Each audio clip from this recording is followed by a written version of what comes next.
Calici di Stelle è pronto a ritornare nelle piazze dei borghi del Friuli Venezia Giulia, scegliendo una new entry per annunciare il calendario. San Floriano del Coglio ha fatto così il suo ingresso nell'associazione, che raccoglie ad oggi 35 comuni in tutta la regione, ricevendo per l'occasione ieri sera la bandiera del sodalizio nella cornice dell'osteria Gostinla Corsic. Si tratta in realtà di un ritorno per il territorio collinare, già membro in passato dello stesso gruppo e che ora ne amplia la rete. Tanti gli appuntamenti in vista nell'estate e si lavora già anche per Go 2025. San Floriano entra nella rete delle città del vino. Il significato di fare rete con altre città? Sì, noi ne facevamo già parte, poi siamo usciti e quest'anno ci sembrava l'anno giusto per rientrare con tanto orgoglio, perché anche in vista della capitale europea del 2025 il San Floriano non poteva mancare. Dunque questo è anche un circuito dove deve esserci, far conoscere il territorio, un territorio unito, e questo lo vogliamo e siamo molto orgogliosi di poter entrare di nuovo e fare comunità insieme, e avere delle idee insieme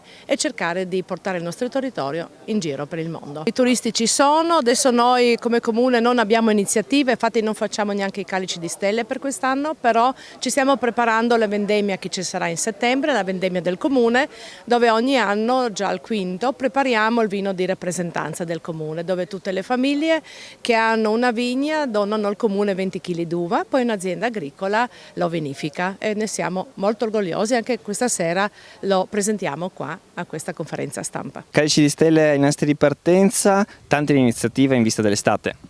Tante iniziative e la novità è una crescita continua di Città del Vino e delle adesioni alle nostre iniziative. Una consegna, quindi la 35esima bandiera di Città del Vino nella nostra regione, quindi un traguardo assolutamente importante, così come sono 25 i comuni che quest'anno hanno aderito a Calici di Stelle con 26 eventi, quindi un'associazione in crescita nella nostra regione e anche le iniziative, in particolare quelle che presentiamo stasera di Calici di Stelle, in crescita continua.